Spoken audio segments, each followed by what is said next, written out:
Can you hear me? Is that doesn't seem to be working? Is that working? Okay, it will work. Oh, okay, it is working now. Yeah. So I'm Father Nick Austin. I'm the Master of Campion Hall. So very warm welcome to our talk this morning.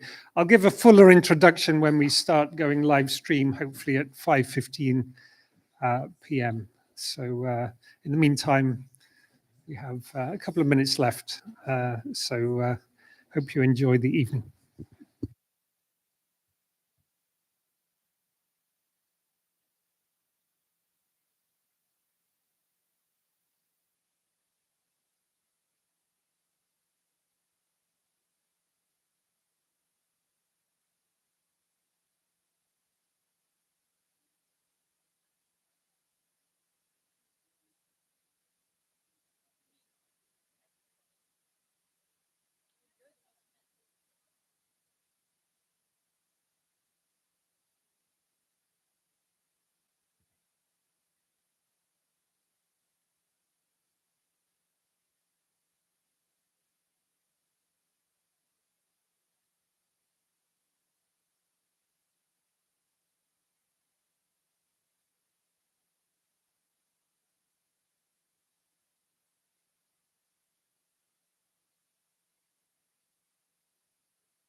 And a very good evening to you.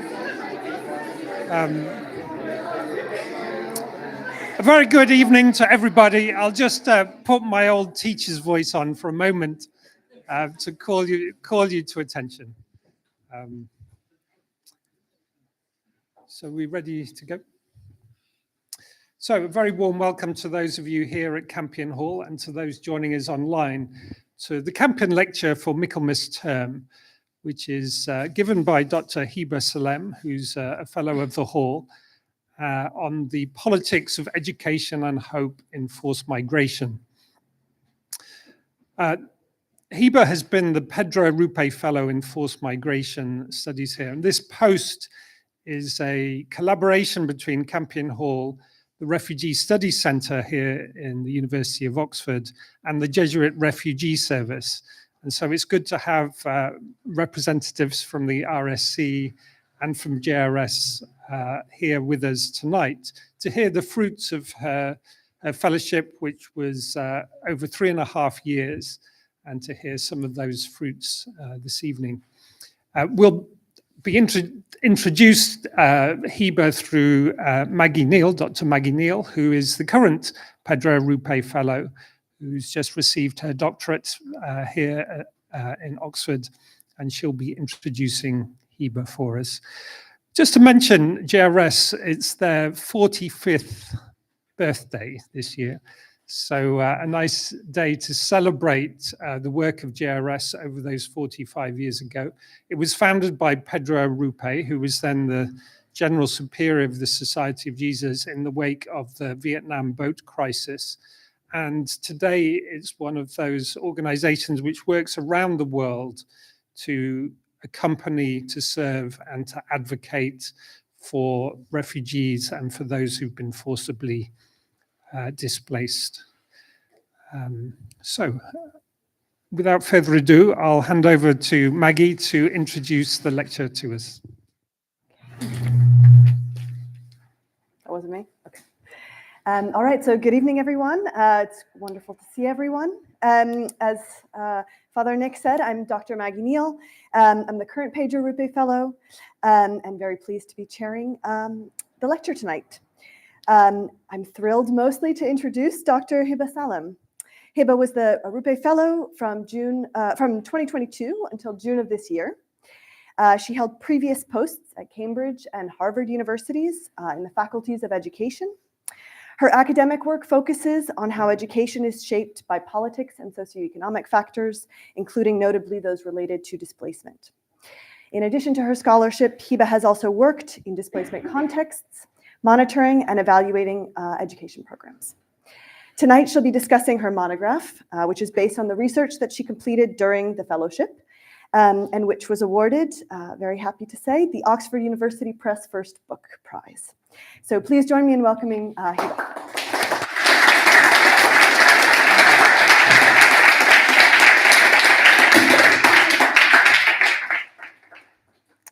Thank you, Maggie, and thank you, Nick, for the kind introduction. Oops, let me just set myself up.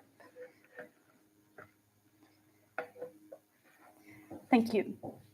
I feel really grateful to talk here today about the work that I was able to do during my time at Campion Hall and the Refugee Studies Center, of course, with the support of the Jesuit Refugee Service. It's very special to end this fellowship and be able to discuss the work that I did. And I'm, of course, especially thankful for this busy room and for the people joining us online as well. In the spirit of thinking about education and hope, I want to take a moment to also reflect on my educational journey and to thank the people that have been part of it. I'm especially touched that my Professor Pauline Rose, who is my PhD supervisor, came all the way from Cambridge today with Professor Maheshwari.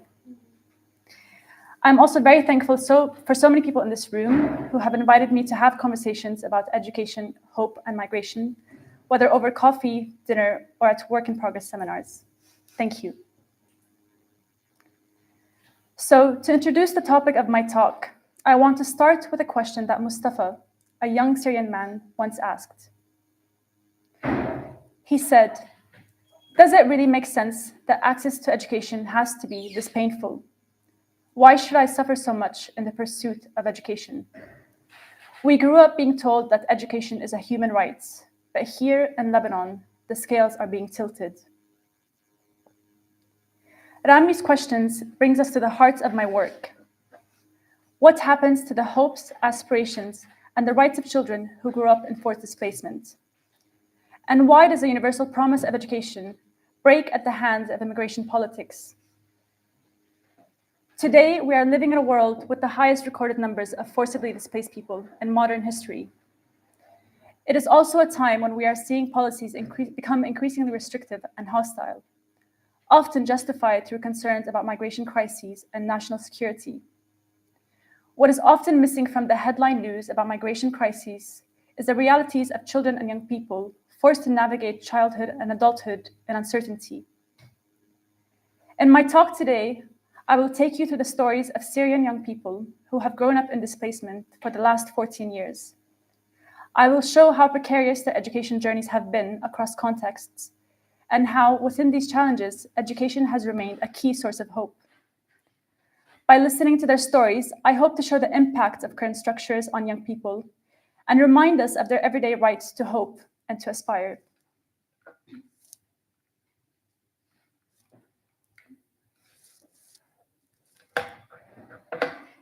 Thank you.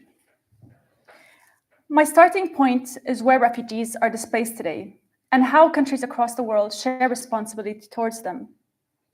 While headlines speak of migration crises and threats of small boats arriving in Europe and other regions, access to safe borders has become virtually impossible. It is the low and middle income countries that bear most responsibility. Over 78% of the displaced people live in these countries.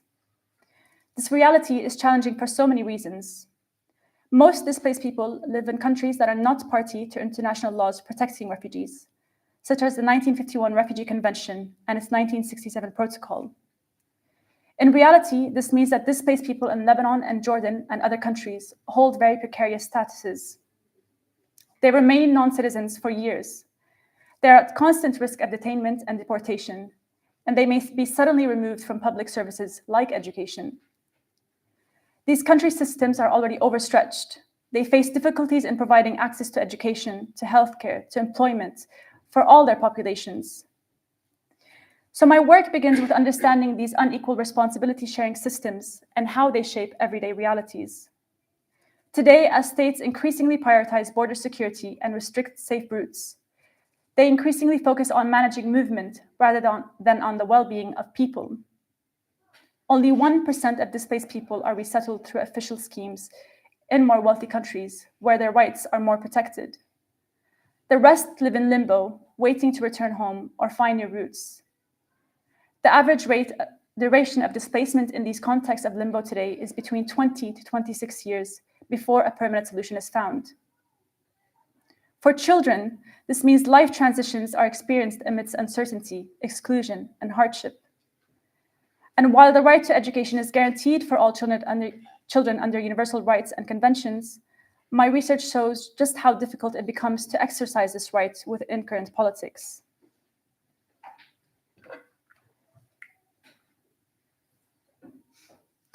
To demonstrate this, I focus on the experiences of Syrian children and young people who have lived under these conditions for 14 years.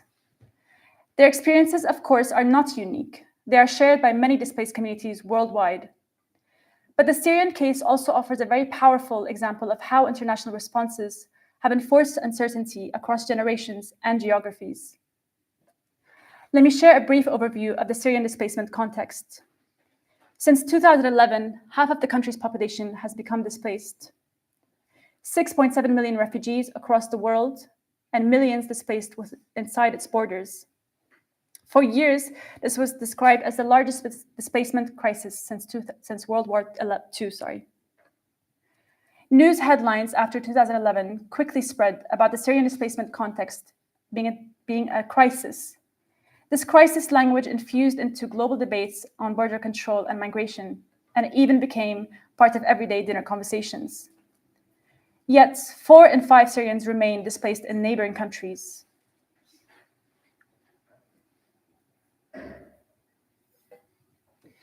So a key argument I focus on in this book is the harm of current approaches to displacement, which increasingly negotiate and neglect responsibility towards those seeking refuge. While the location of displaced Syrians reflects proximity to Syria's borders, there have also been deliberate efforts to contain people into these countries. Most wealthy states prioritize supporting Syrian needs abroad, rather than by expanding resettlement schemes to bring Syrians over. In the first years, the Syrian displacement context, of course, fueled large-scale humanitarian efforts. The Supporting Syria and the Region Conference in London, as you can see from this picture, brought together leaders and raised over $12 billion. This was considered the largest one-day humanitarian drive ever. And while these commitments are crucial, these efforts also function under political objectives that deepen structural exclusion. For many countries, that means that refugee responsibility sharing has meant externalizing responsibility outside their borders. Solidarity now means funding. On the other hand, for hosting countries in the region, the welcome has been dependent on funding. Financial pledges for this region came with conditions: confine refugees in host countries and align aid with political agendas of security.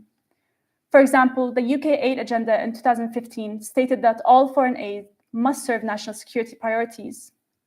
Equally, EU funding included conditions that Turkey and Lebanon strengthen border control and strengthen their militaries, as well as return irregular migrants who reached Europe. In recent years, these financial pledges are also declining. We saw just last year huge decreases in overseas aid by countries like the US and the UK, and they have disrupted programs and left children out of schools once again.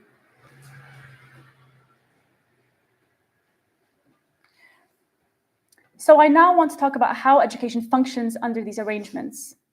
What happens to children and young people who are confined in these particular countries? These global policies filter down to the schools and classrooms that are made available to refugees. During our interview, Selma put it simply. She said, "The politics of the world have infected our education." While education promises protection, normalcy, and return to future prospects, in displacement, it operates under unjust power structures of both donor and receiving interests. In reality, it means that education becomes contradictory. On the one hand, it offers hope, and on the other, it dashes these hopes because of the conditions of injustice under which it exists. In current conditions, we are left questioning the very purpose of education. In particular, these contradictions include that there is a growing emphasis on integration through education, but without pathways towards the future. What is the purpose of education without the right to work? Not only is education for an unknowable future, but scholars have also critiqued how education promises futures that are already foreclosed. Today, states are more involved as well in delivering education for refugees. We are moving away from parallel schools once run by communities and NGOs, and this is supposed to support long-term solutions. But education is still dependent on aid. It is conducted through humanitarian, apolitical lenses, and education is at constant threat of disruption if the aid runs out.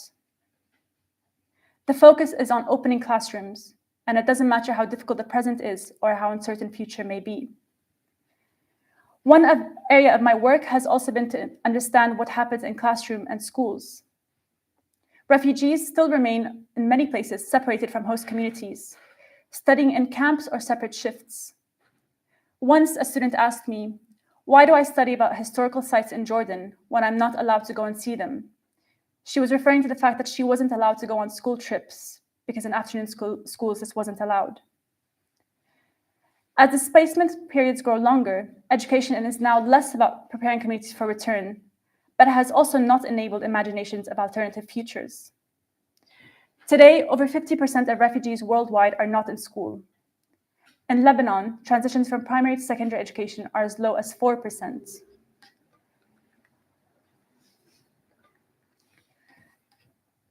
So far, I've discussed the politics of education, but I have not talked about the other area of my work, which is hope. What happens to the hope of young people in these contexts? How do we understand hope, and why does it matter?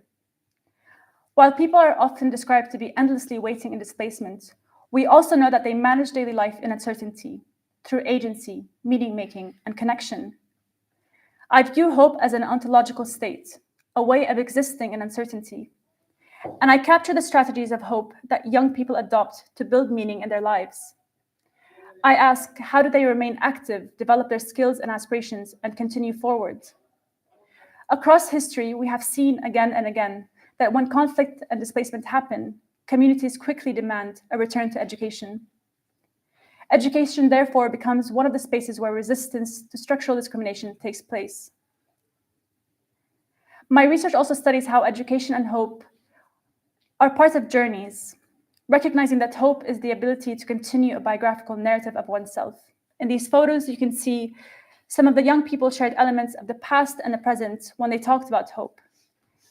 These aspects help them continue their own story and understand who they are in the face of uncertainty across time. So in the next part of my story, I will walk you through the journeys of Syrian young people across contexts. And I will show how hope and education coexist as vital forces for navigating uncertainty. These stories come from 60 young people whose educational journeys span the last 14 years. I will move through labels of illegal, displaced, asylum seeker, refugee, and student. But regardless of official status, their educational journeys hold disruptions and challenges that began with exile.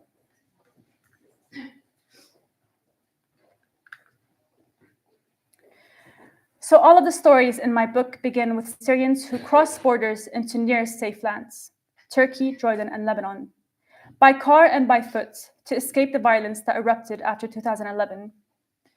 Most Syrians remain in these countries today.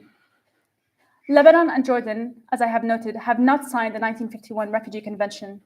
Turkey has not signed its 1967 protocol, meaning that none are legally bound by these obligations. Syrians in these countries are not officially refugees, and these countries do not consider themselves countries of asylum. Instead, they offer temporary protection until a more permanent solution for them is found. But they also hold some of the highest refugees or ratio of refugees in the world.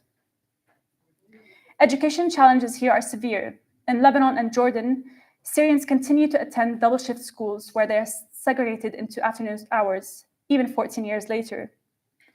Across countries, families live in severe poverty, with children working and living in overcrowded homes where focus becomes challenging. Here you can see a picture of Hassan, a young man who told me that at home he couldn't focus because he had a one-bedroom house with 5 people. He made a makeshift study spot under an almond tree where he studied. Legal status is increasingly hard to obtain, especially in Lebanon, preventing access and continuity of education. And importantly, over the last years, even before the fall of the Assad regime, deportations and detentions have risen as economic and social tensions treated Syrians as offenders of instability. So I'm now going to introduce the first Syrian, the story of Marwa, who tells us about what life has been like for her in Lebanon. I am Marwa, and I am 22 years old. I have been in this country for 13 years, and I have grown up with one sentence engraved into my mind. This country isn't yours. I swear whenever I wanted to do something, my parents would say, no, be careful, this isn't your country. Marwa has lived in Lebanon without legal status for years. As a child, she often traveled from Syria to Lebanon with her mother and siblings because her father owned a vegetable shop there. Before the war, she remembers these summer visits to Lebanon. She played with children and laughed freely with neighbors. But at the age of 9, her hometown was quickly enveloped by airstrikes and bombs. Her mother packed what she could, and she fled with the children to Lebanon, desperate to join Marwa's father. Marwa still remembers the moment they reached the border. I was so comfortable. I couldn't hear shelling or bombing. It was the first night I felt safe. I even slept, even though it was on the street. Imagine. In Lebanon, Marwa quickly returned to school, helped by her father and her neighbors, who helped her locate schools.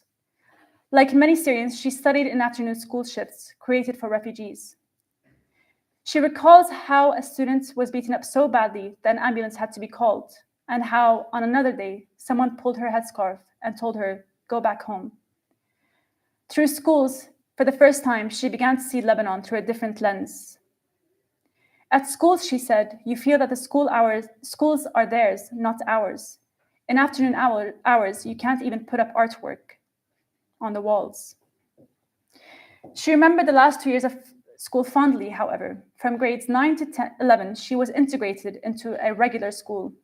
She was taught by teachers who made her feel equal.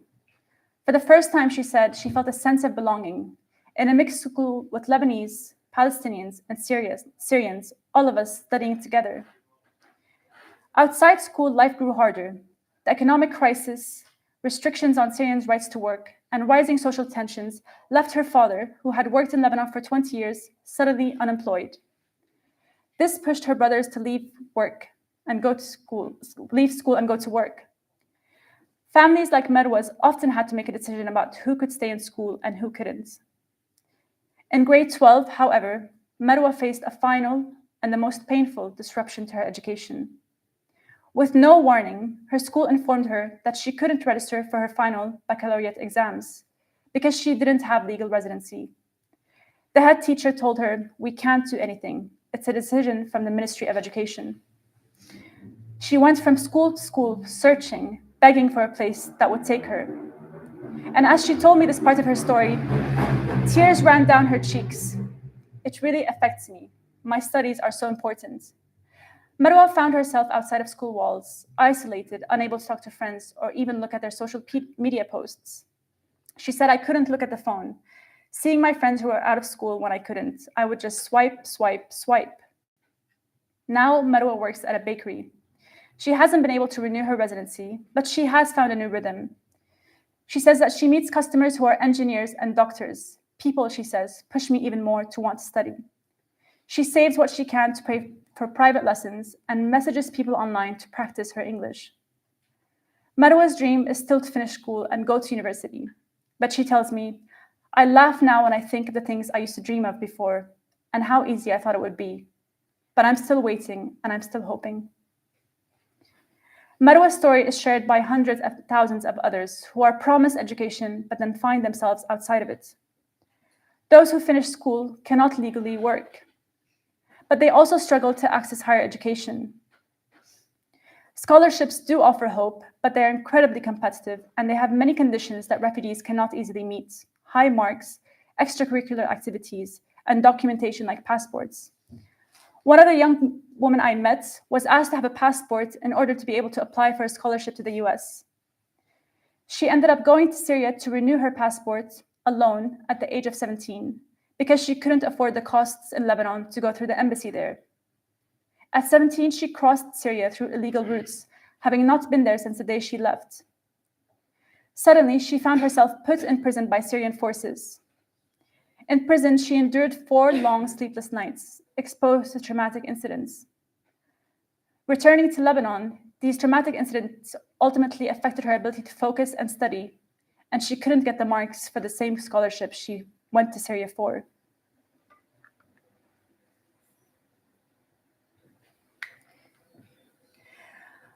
When conditions do not change, people begin to lose patience, and hope shifts towards escape, often towards Europe. These attempts are dangerous, and they are rarely successful. Across the last 14 years, Syrians have crossed borders across varying routes, and the decision to leave is costly and violent. Some attempt to travel by air. I met Rama and her sister, both under 18, who were desperate to continue their education, but they could not afford to do so in Lebanon. They were determined to find a way out. Their mother, concerned for the safety of her 2 daughters, resisted this option for months. But every morning she watched her daughters wake and sleep with crushed hopes, stuck at home, so she gave in. Rama's parents spent all their savings to pay smugglers who had promised that Rama and her sister would be safe. They would travel by air and not by sea, the smugglers said. They were given fake documentation and real flight tickets, and they made it all the way to the Maldives as a stop to Europe. They were told that this indirect and long route would be less suspicious for authorities. Their smugglers abandoned them. They were caught before making it to their last flight, and they were deported.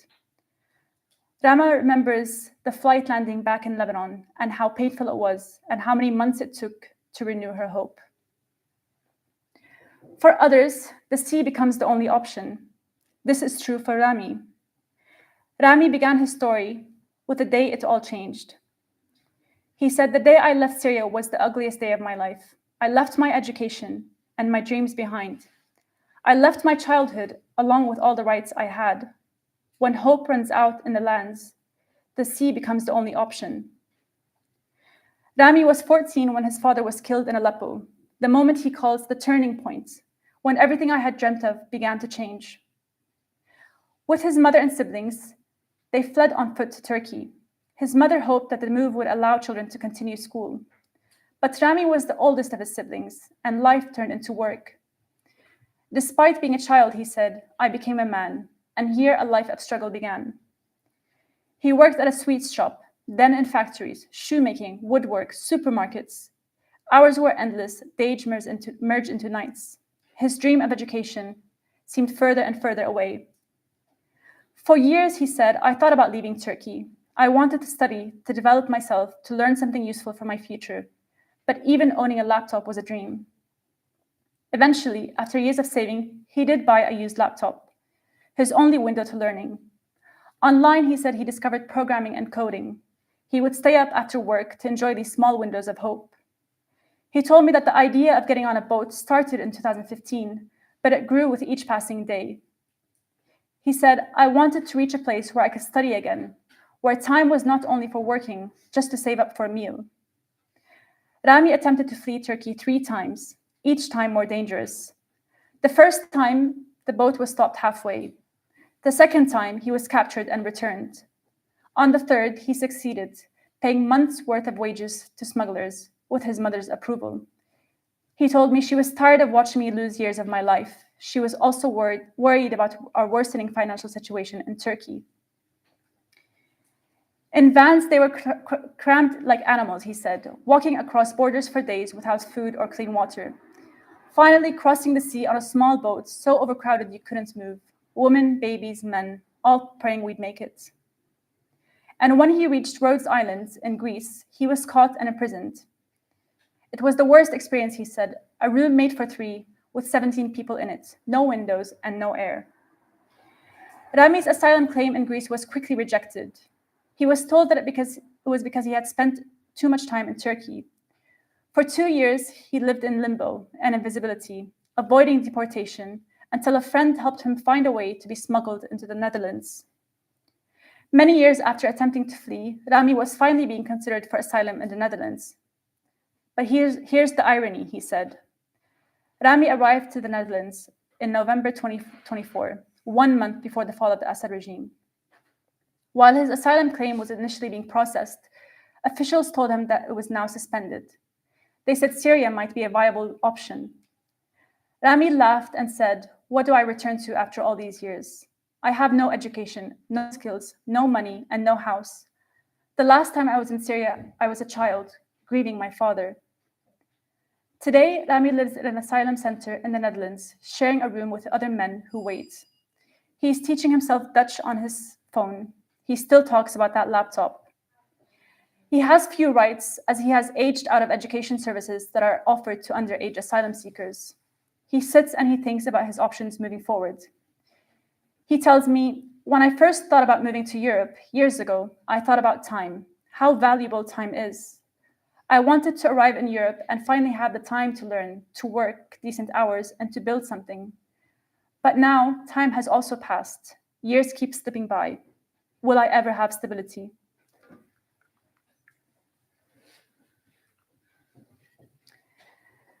The final chapters of my book focus on those who do not have to risk their lives by sea or by plane, because they receive an official invitation to resettle in wealthier countries. This is available to so few in the world. In my book, I cover several resettlement schemes, but today, for the sake of the talk, there are two that I will be talking about. One resettlement scheme is offered to those based on the perception of an applicant's vulnerability, while the other is based on the perception of an applicant's ability to contribute to society via education and labor pathways. I start by sharing the story of a young person who is resettled based on the vulnerability criteria. In Lebanon, years ago, Suzanne's parents received a call from the UN. Their file had been selected for resettlement because their son had a dangerous medical condition that required long-term care. At the time, Suzanne had been out of school. She last went to school at the age of 10 in Lebanon, and she left because her parents could no longer afford the costs, but also because her family was constantly worried about her safety. She told me that in afternoon shifts, you didn't go home until 5 or 6 p.m. walking in the winter, and my dad was worried about me. It took several years from the UN call to materialize into a new life, but after a series of interviews and medical tests, they finally arrived and landed in the UK. Suzanne recalls being nervous on the plane, but she felt calm at Heathrow. We were met by a very friendly woman at the airport who took us to our new home. It was the first time that my sibling and I had proper bedrooms, she said. Most of all, however, Suzanne was excited to return to school, and it took a few months to place her at a school because she arrived midterm, but she was there. Suzanne, however, was surprised to be placed in grade 10. She was studying with people her own age, but she had been out of school for 5 years. She did not have the foundational knowledge or the linguistic skills to be in grade 10. Her teachers were also at a loss. She was provided with additional English classes, but she struggled to catch up. She told me, "It's not just English, it's everything. Mathematics, for example. How can I catch up?" Suzanne felt isolated. She said, "The school, it doesn't matter what you've been through. For them, it's the fact that you're in school. That's what matters. They put you in school depending on your age." There were weeks, she said, when I just sat and cried at school, hoping to one day catch up. Suzanne has finally moved into college, where she's managing different responsibilities. She takes her parents to the GP to translate for them. She works at a clothes shop, and she studies. At college, she's able to learn foundational knowledge, and she finds this easier. But she's also struggling because she wants to do her GCSEs and go to university.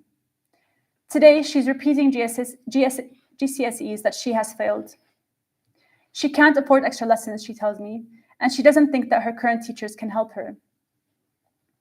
Suzanne's parents are encouraging her. She tells me that in the UK, they feel alone, but they keep reminding her, "This, being here, it is for you and your siblings. It is for your education. That's what we're here for. Suzanne says she wishes she was at university, like everyone her age, but she is thankful. If she stayed in Lebanon, she said, she would have never had the chance to enter into classrooms again. Suzanne says maybe she has to reimagine her dreams, maybe find a vocational path or apprenticeship instead of university. At least here in the UK, she said, she has routine, stability, and possibility, and that is what matters.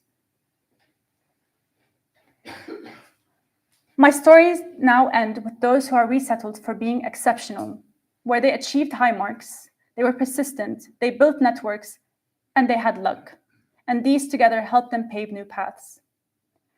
There are resettlement schemes offered through education pathways, programs like those in Canada that offer refugees a chance to come to Canada as permanent residents and pursue university. So in this way, they're invited to study at universities while also immediately entering citizenship pathways. I speak to a young man who was in Lebanon.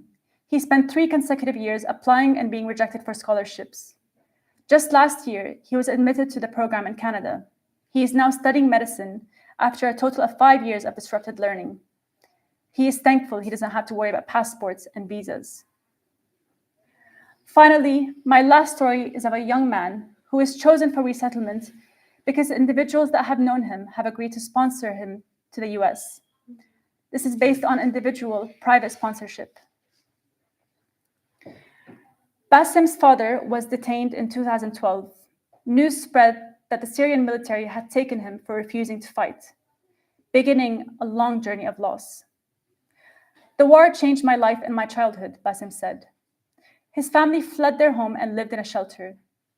In Syria, Basim crossed conflict zones daily just to reach school. His mother begged him to stop, but he refused. 2 years later, at the age of 13, he arrived in Jordan. He was always a diligent student, but poverty forced him to pause his studies many times. He stopped school and started working. In Jordan, though, he developed a strategy to keep studying. He said, study, stop, work, save up, and return to study. Repeat.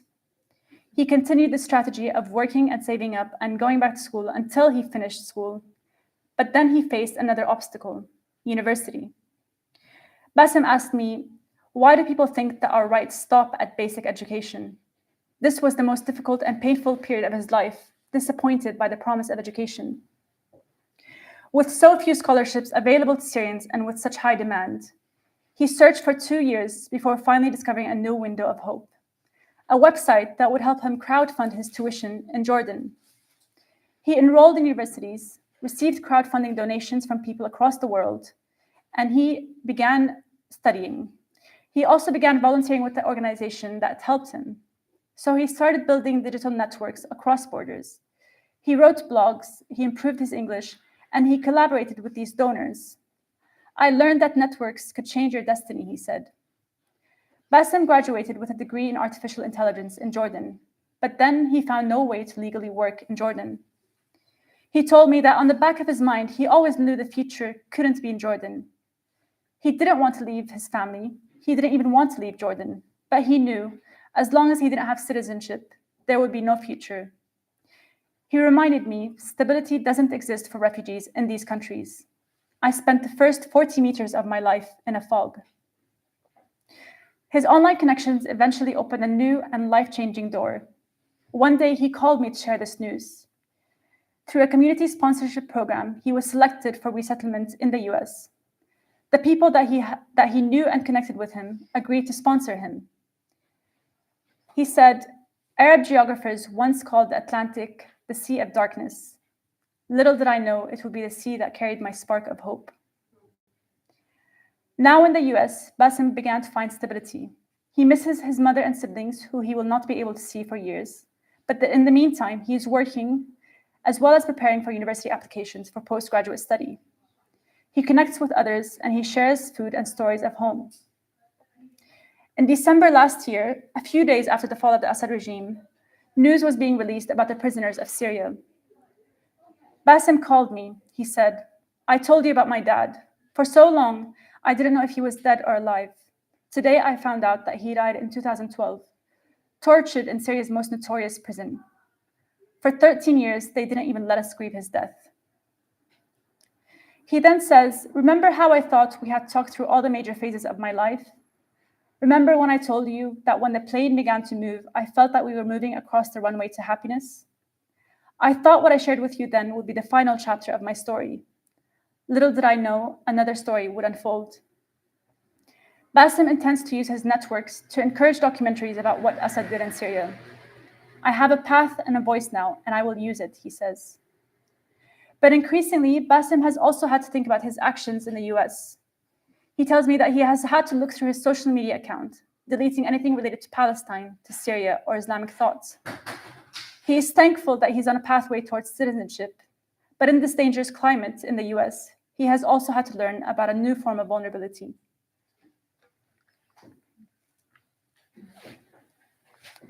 So taken together, these stories show how accessing education and building the futures they imagined has been a very difficult and painful journey. Continuing requires active, everyday strategies of hope, a form of being that preserves selfhood against the political structures that govern possibility. Hope is not naive optimism, nor is it the dismissal of injustice. Instead, it is patience, it is persistence, and it is resistance. Ammar once wrote, as you can see in this photo, God stands with those who are patient. On a note above his desk, a reminder of his dream to study medicine.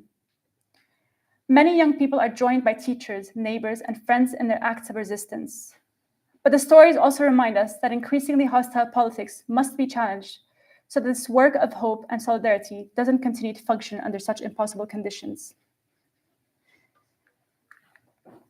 Before I open up for Q&A and discussion, I want to end with the words of Samir, who can help us reflect on hope. Samir said, "From Syria to Lebanon, from fear to patience, I learned that exile is not only distance from the homeland, it is distance from oneself. Books and patience were my only weapons to remain standing. I lived deprivation and loss, but I also learned that what it means to make hope from nothing.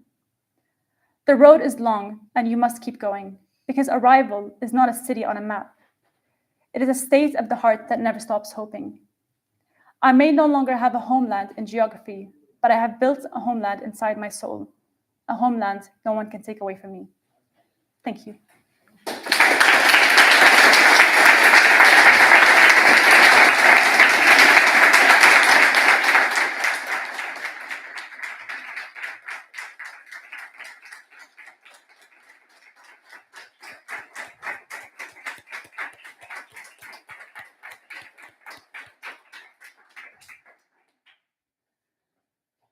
Thank you, Hiba, for quite a profound and moving lecture. So I will open it up for Q&A in just a moment, but I thought I would just start kind of at the end. So we're nearing almost a year since the Assad regime was brought down. And I was wondering if you had any sort of thoughts on how this will affect your interlocutors or other sort of Syrian displaced people. And in particular, I was curious about the questions of and maybe challenges of return and of education in return. So, yeah. Thank you so much for that question. And I think it's an important one. Of the 60 people that I have been speaking to over the last 3 years, I met 4 of them in Syria this summer who have moved back. And we are seeing a lot of movement back in Syria, but I would say that it's not necessarily always the choice of the person freely. So there are many conditions that are pushing people out of Lebanon and Jordan to go back to Syria. And there are also very difficult decisions that people are making. So for example, I met a young woman in Lebanon whose family has returned to Lebanon, to Syria, but she has decided to stay in case she's able to actually keep her education going. At the same time, sometimes it's the opposite. Parents don't want to leave, but the young people think that maybe their only way to education is actually to go back to Syria. So it's very complex personal decisions, and the issue is that people are not being given the time and space to decide what makes sense for them. I think the other issue in terms of education is one that, of course, people have learned, for example, in Turkey, the Turkish language, which means that they are now going back to Syria and they have to catch up and learn again in Arabic, which they may not have done. And it's a very difficult situation right now in Syria, that education system itself has been really disrupted by war. The other aspect, of course, as one of the stories showed, is that young people haven't had the right to education for the last 14 years. We have had now generations of Syrians who don't have the skills that they wanted to have or the education they wanted to have to actually go back to Syria and feel like they have the role that they want to have. So I think there's different kind of challenges there, especially in the current political climate. Okay, thanks. Yeah. So I think we can open it up. Hannah, are you going around with the... All right, I saw one in the back there. Yeah. Thank you so much for your talk.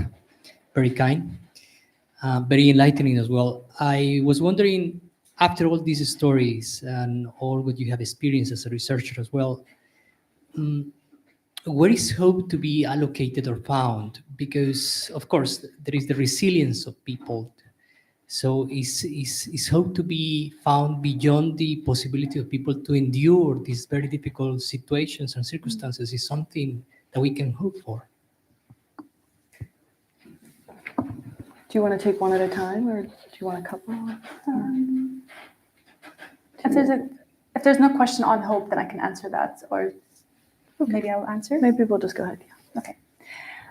Thank you for that question. I mean, I think the concept of hope, as Nick knows, is something that I keep I think it's a very important concept that is really visible in my work, and it's something that I keep reformulating and trying to understand better. I think the way I started with hope is that when I did my PhD, I actually found the findings of my research so incredibly hopeless as an outsider. And I had to leave that data for months. And when I returned to it and reread what children were saying, I actually found that they were constantly more hopeful than I thought they were. And hope being that they still felt there would be a future and that they would find a way to find their place in the world, regardless of what's happening. So I think hope exists in wanting to resist what's happening. But there's also a lot of hope that can be found in the everyday spaces and networks. I mean, a lot of the people that I speak to, for example, talk about how a teacher may have even said something in grade 9, and that sentence they wrote down and they still read it every few months when they feel more despair. So or networks where people have donated to their education, and that kept them going. So there's different resources within communities as well as teachers and schools where there can be hope. But I think, unfortunately, this kind of work of hope, as I said, is being done by communities that should also just have the right to not have to exercise this right in such a difficult way. So I don't know if I answered the question. I did just also want to say online that there's a comment section, right, where people who may not be in the room can also ask questions if they would like. I think we didn't say that. Any questions? Otherwise, I can ask another one. Did I miss something? Sorry, go. I wonder if you could talk a little bit more about this concept of Matthew Gibney. I wonder if you could talk a little bit more about this concept of hope as resistance. Do you see that as something common to refugees generally, or is there something specific about the kinds of experiences to do with education that you encountered in your own work that made that link for you? I think, of course, it started with my work, but I do see it in other contexts, in many, many other contexts, including in literature in different regions. And I think the idea is that education is such a fundamental aspect where you are able to stretch the boundaries that are put on you. So some people, for example, talk about how if they have education, they might even be able to find a job online where somebody doesn't know their legal status. So they have something to contribute to society, and they're able to find paths out of the world they're in. Of course, in other research I've done the last 3 years, for example, I have also done research with people in Gaza during the last 2-3 years, and hope, again, through education was such a fundamental part where, for example, I spoke to someone who is still in Gaza, and she would find ways to connect to internet to continue to study for university online. And that's for her never, it continued to be the main source of hope for her to be able to get through what she's going through. So I think it's very much in different contexts. I think Frank had.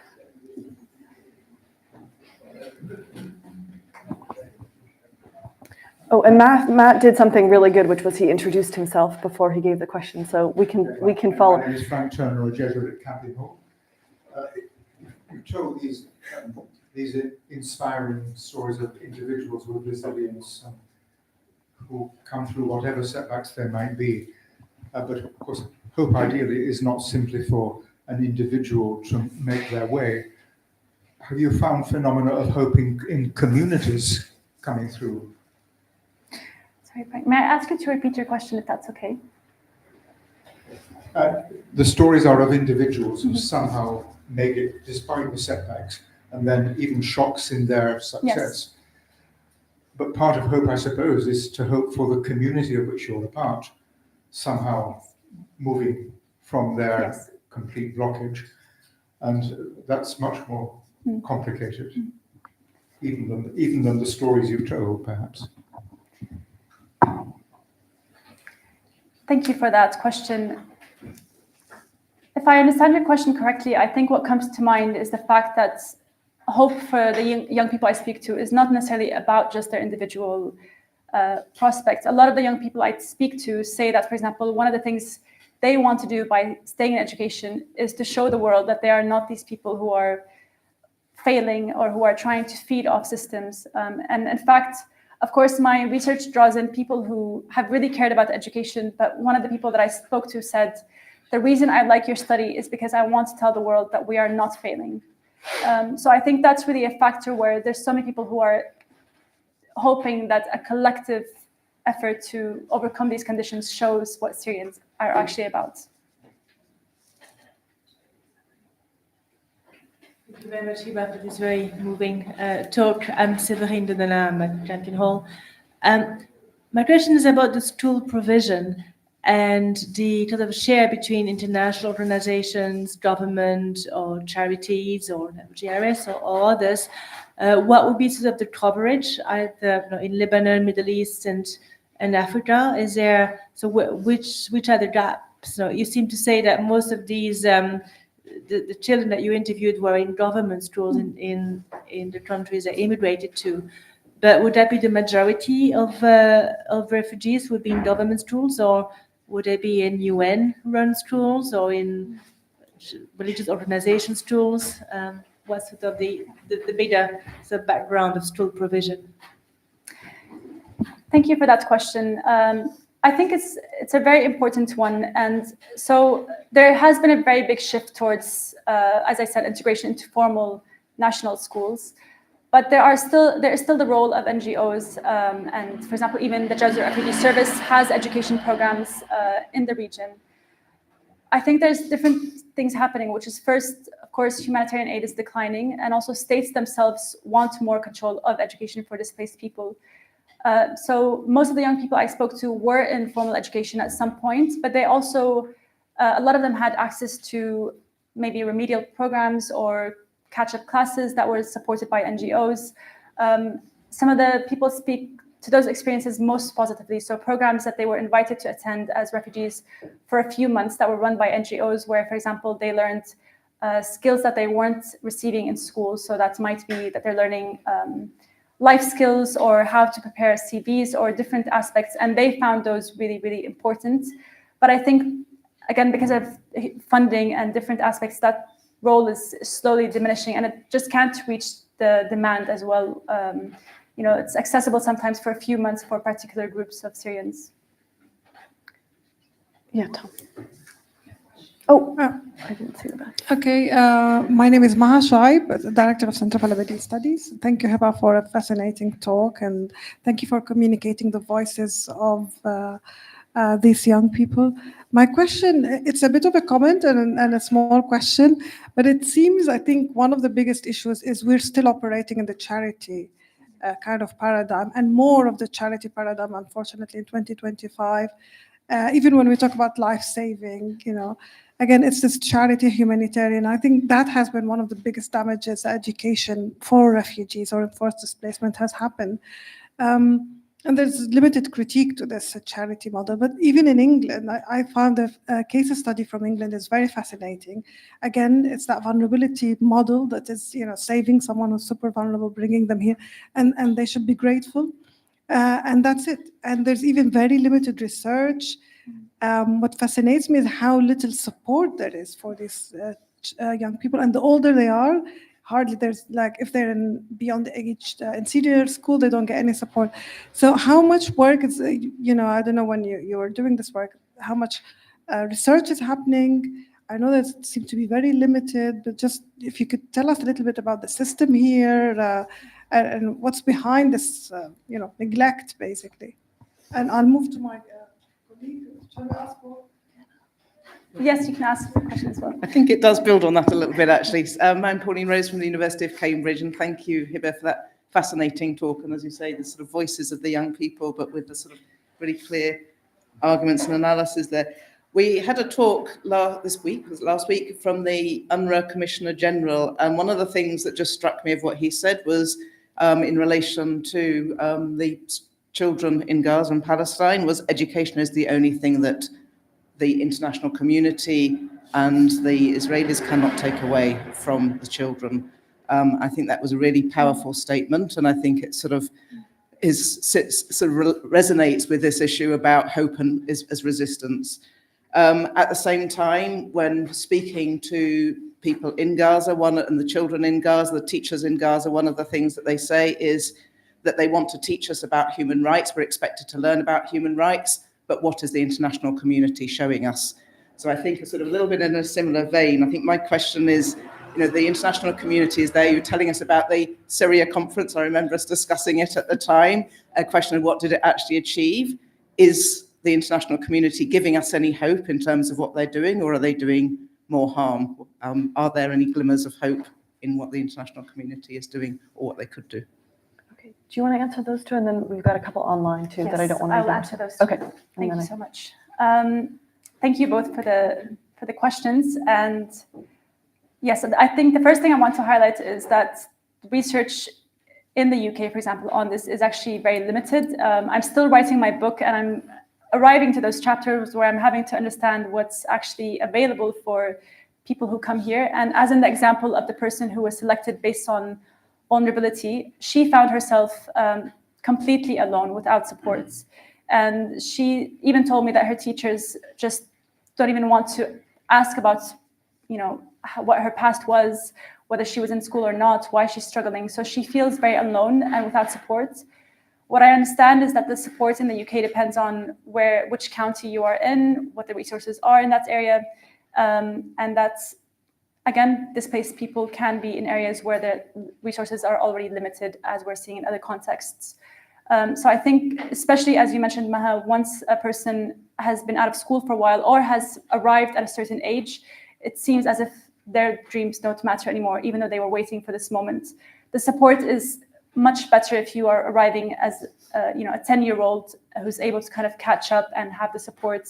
But once there's years going by, it becomes very, very difficult. So that also was really striking for me as well, to be listening to the stories in the UK where I'm understanding that people are still in limbo and they're having to change their aspirations. Universities are no longer an option for them because they feel like actually the UK thinks maybe the path for us that will make more sense is apprenticeships. And they're also, of course, still working a lot of hours, managing different responsibilities.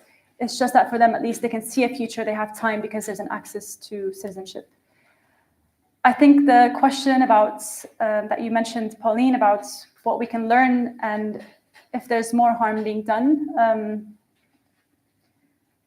I would say that from my point of view and from the research, I think there's a lot of harm being done by the systems here. And as I've tried to highlight, it's that the whole responsibility sharing aspect is also not even, there's no responsibility that's really being taken here except in very small, with the Syrian case, I remember, I think it was announced that the UK would take 20,000 Syrian families over the span of 5 years, which is an extremely limited number when we look at what's happening in the region. with people from Gaza this year, we're seeing discussions about whether they're able to bring their children to come and study here, and having to make very difficult choices. So for me, I actually find, again, more hope in what is happening in the region, in Jordan and Lebanon, and communities who are working together. And in the UK as well, of course, where there are teachers who are trying to take steps to support, but the systems themselves, I don't think that they offer more hope than they would elsewhere.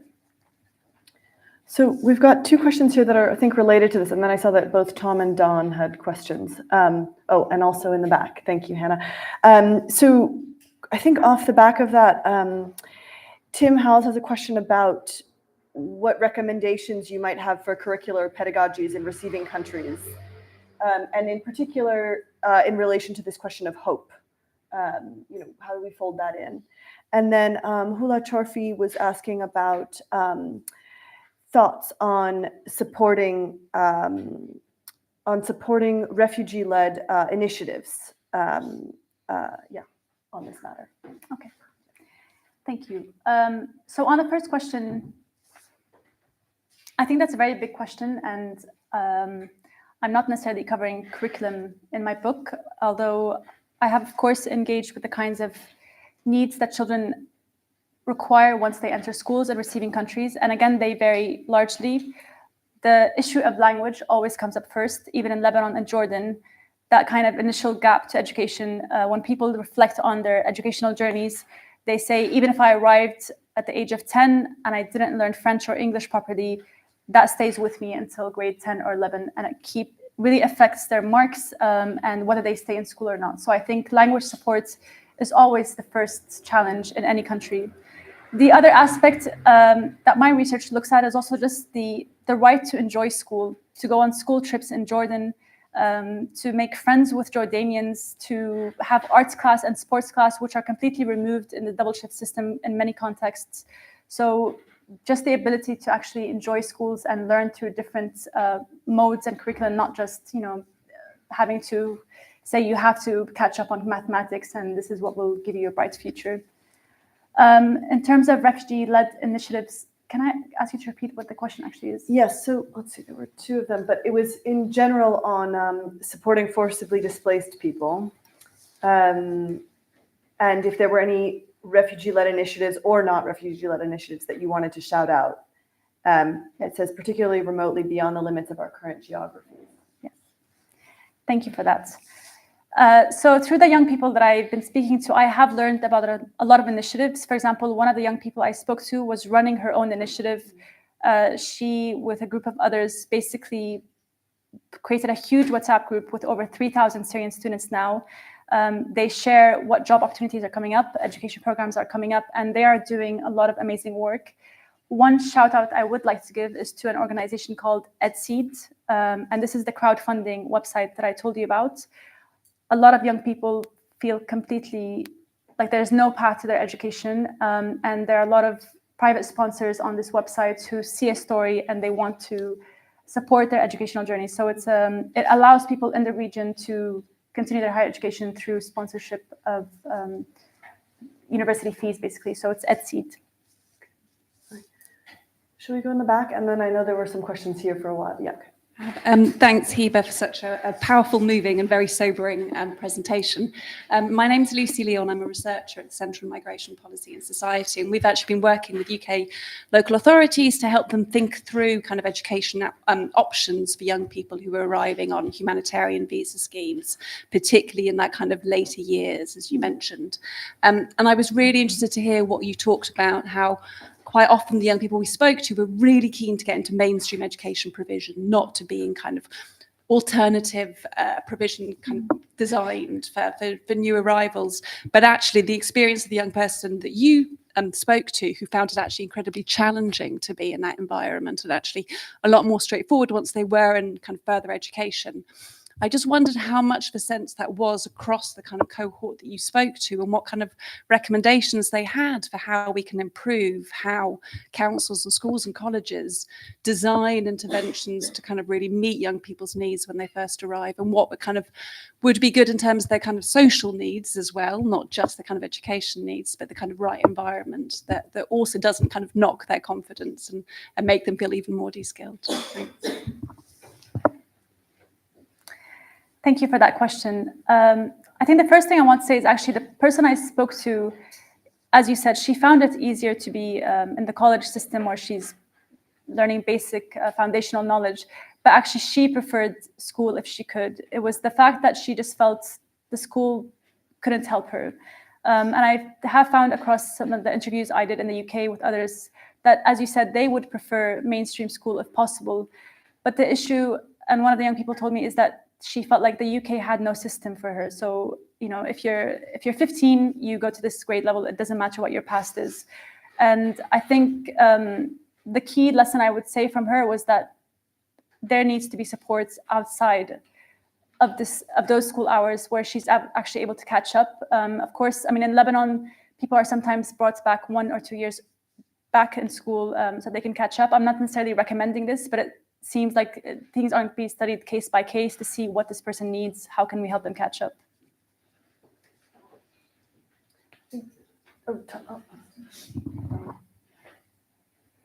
Thank you. There was a question in the back, but I think Hannah, Donna, and Tom have both been waiting for a while, so we can do that one. But then it's fine, but then let's bring it.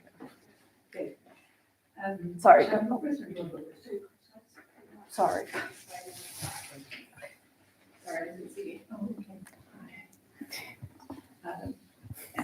Dawn Chatty, Refugee Study Center. I'm really curious about your title, because we've talked a lot about hope, but politics is also in your title. And I'd be interested in your sense of the politics, if you have hope, which I think almost all of your young people did have, or still do have, the politics of accessing education in Jordan, in Lebanon. I think your fieldwork was basically in Lebanon and Jordan, not so much in Turkey, but could you say a little bit more about the politics of accessing education in the region?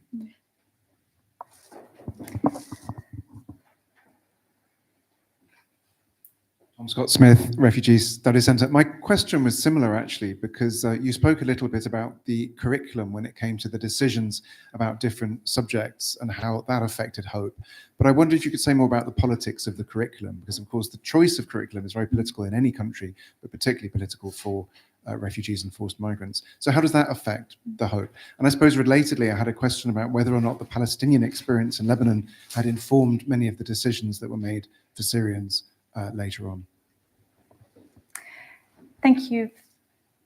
Thank you for those two questions. I think I will first start by saying, yes, the Palestinian experience has shaped responses in Jordan and in Lebanon. In Lebanon, for example, there was kind of this strict deviation from setting up camps for Syrians because camps that were initially provided for Palestinians became very permanent settlements, and they wanted to avoid that. In Jordan, on the other hand, they did create camps, although most Syrians are not there.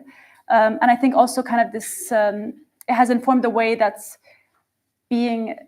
lacking permanency is just an aspect of how displaced people live in Lebanon and Jordan, and lacking rights. So it's an experience that has continued on. I think I want to talk about the politics of first access before curriculum. In terms of access, I think Lebanon is a very powerful example of how initially there was access to education. All Syrians were allowed to go to school, but slowly as tensions began to rise, you had to have legal residency. And Lebanon stopped allowing Syrians to register for residency in Lebanon through UNHCR in 2015. And for those who had residency already, even renewing became extremely expensive and difficult. So actually almost 80, I think to 90% of Syrians in Lebanon are now considered lacking legal residency. Just last year, Lebanon announced that no Syrian without residency could actually access education, which means most Syrian children now cannot access education. So over the last 14 years, that access to education has just declined and become very difficult.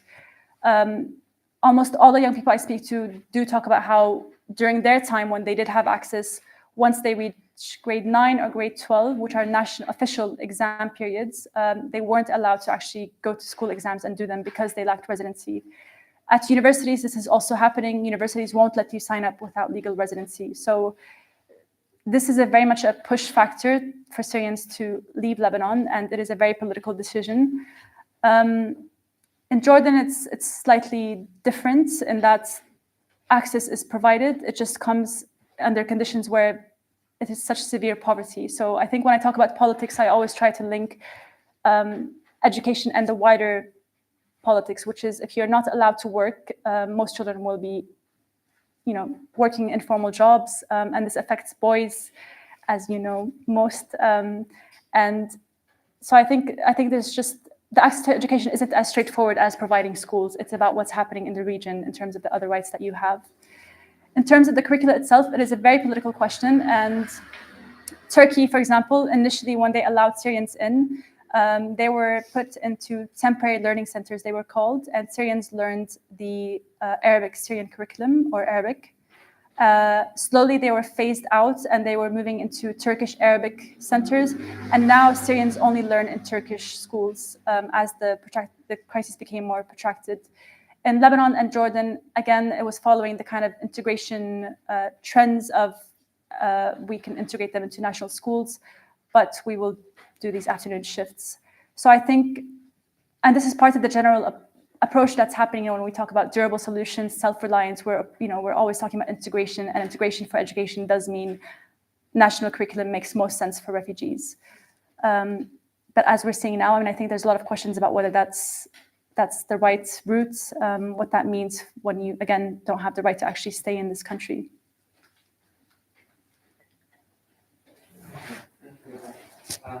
Matthew, I'm from ODIT, a student. My question is just a question I'm also asking my own research is, why is education such a persistent aspiration, despite the fact that it's frustrated for most people in these regions?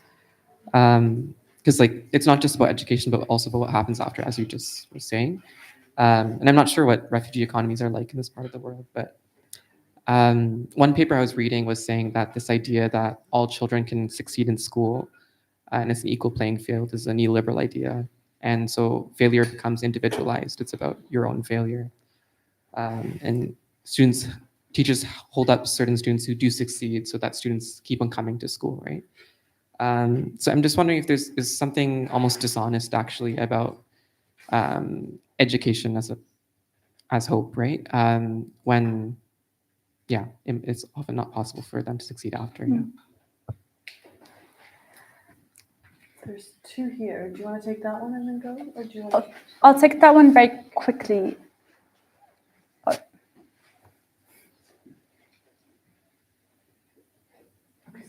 I will just answer quickly. I think in some ways I have responded to this, which is that education is a way to build oneself and skills. And what I learned actually through my research is that education doesn't have to be as narrow as formal schooling. So for some people, for example, actually, they had a lot of hope when they, as I said, attended a 2-month training session to develop certain skills, because it could be a way that they make income, that they become more independent. So I think education is also, in its most simplest terms, a way to actually have skills and contribute to society and not be dependent on others. For some, of course, there's the academic pursuit, which they want to achieve. But I think more broadly, without education, they feel like they face the reality of continuing to work, as I said, at a supermarket for years on end without the possibility of something changing one day. Who has the mic? I guess it's somewhat related to that previous question. Lean and Salma, I'm a migration studies student here. So my question is, because personally, I like, and you might have also even explicitly mentioned this word imagination, at some point in your presentation. And for me, hope is part of this wider imagination. And I was just wondering whether, in my interpretation, this hope would be somewhat connected to imaginations of a future, but that also means an imagination of a socially or politically different future. Like it's not a future that exists out there in the world in the clouds. It has like material, character that is, either socially defined or politically defined. And I was wondering, or like it could be also attached to visions of a future, of a homeland, of a society, even if it's not in the homeland, of an alternative society, etc. So I'm just wondering whether these kind of more explicitly political imaginations came forward or explicit in your data and your conversations when people were talking about education. Yeah. I had a question right behind you. So. Yeah. Thank you. My name is now Hikomata from Refugee Study Center, and thank you, Hiba, for the presentation. Could you say a few words about your positionality with your research participants? And also, I'm curious, did you experience any ethical challenge issues during data collection? Thank you. Okay. Thank you. I will try to answer the first question, but if I can't, we can talk about it more over drinks. But yes, I think, as you said, it's a future, thinking about the future, and that includes different social and political dynamics. For many Syrians, for example, they talked about what this would mean one day if they could return to Syria, to have education, to have hope, and to continue. For others, it was just simply that it doesn't matter where they end up in the world, as long as they have an active voice. And I think that's kind of resonates with the words about not necessarily having a homeland in geography anymore, but having the internal resources to be able to live wherever, as long as you have an understanding of who you are, and who you are is what matters for the future that you're taking. So I think that's the link for future and hope for me. Now, thank you for the question. In terms of ethical challenges, I think doing research first in these contexts is challenging. Tom very kindly helped me with my ethical form when I was going to Lebanon. But I want to also note, so I did a lot of research online as well as in person, because I was covering 9 countries, and this proved actually really, really effective. But it's ethical. I want to say that there are ethical challenges from the university's perspective that I personally don't necessarily. I think I have to approach ethics in the way that I understand the context and what I think people in these contexts need. And when we think about, for example, do no harm, I try to also reframe that from my understanding, and actually doing no harm, for example, for me is not just going and doing interviews and then leaving that context without ever speaking with young people. So you'll notice from my research, for example, is that I continue to talk to people. They can call me, they can text me. Of course, there are limitations to this, but I think I've always thought in my research that I'm entering contexts where people are sharing their pain, what they need, what they're struggling with. And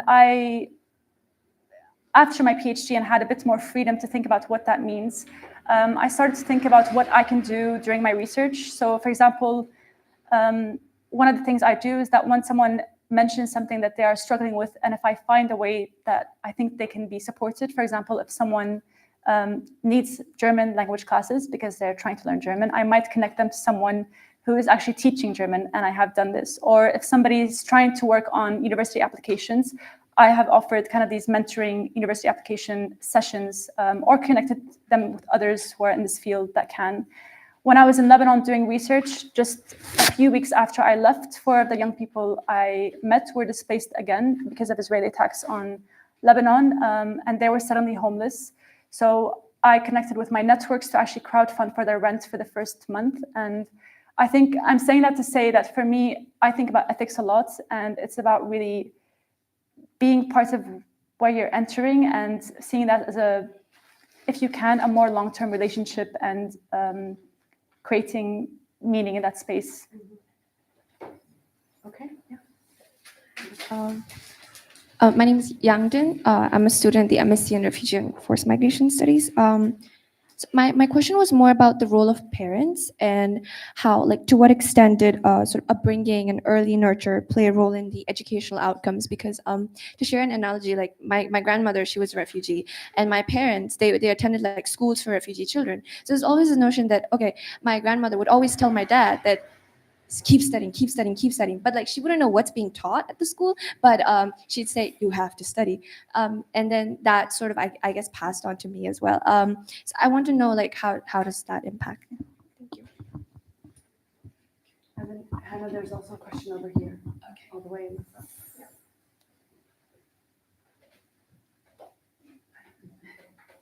Sorry, Okay. Thank you so much for the talk and for your work and all the inspiration.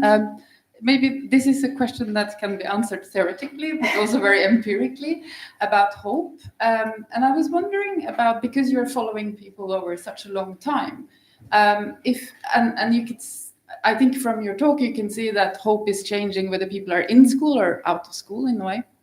But does hope also change with age and sort of transitions through their childhood and youth? And in what way does that affect their agency, for example, and other aspects of their lives? I think these are the final two questions. Okay. Thank you. I think that's a really nice question, and parents do have a very important role. I think two things are happening with the young people I speak to. Some, it is parents who have had to say, you can't go to education anymore because we need financial support and you have to help us. But these decisions never come easily. And a lot of families who have to do this also eventually try and see if there's a way for their child to go back to education.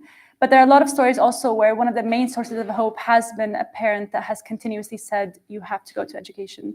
So for example, one of the people I speak to, when he arrived to Jordan, he told his parents, I'm not going to go to school. I need to help you with finances. And his dad insisted that this would never be an option. And that helped him. So I think, and there are also people that I speak to whose own parents never finished education. But for example, there's many stories, especially mothers who say, because I never got to finish education, I'm going to make sure that you will. So it's definitely a fundamental part of that. As for the question about changing hopes, I think it's a very important question. And I think, yes, I think change is occurring both across time and the place. So, for example, as I shared, some people really hope that university would be their final kind of ultimate hope and where they would reach to. But as they move across time, they think, well, it might be too expensive, or it's never going to be possible for me. Or actually, maybe the conditions, maybe there's no point to university if I can actually develop skills elsewhere. So I think as they grow older, sometimes the reality of what makes sense for their future does come into place, and they might change their aspirations. The other aspect that's really important in my work is that so many people do have very particular fields they dreamed of studying, but they're not available to them as refugees. For example, Syrians in Jordan and Lebanon talk about how the spaces left for them at university are just the leftover university spaces. They can't study medicine, they can't study particular degrees, so they have to go into other degrees. So I guess even though their hope is changing, I'm not necessarily sure it's always because they wanted to. But I think they also kind of attach different meanings to where they want to be. So some of the young people, when I first spoke to them, said, my dream one day is just to get to Dubai. I will have a great life there. I'll work.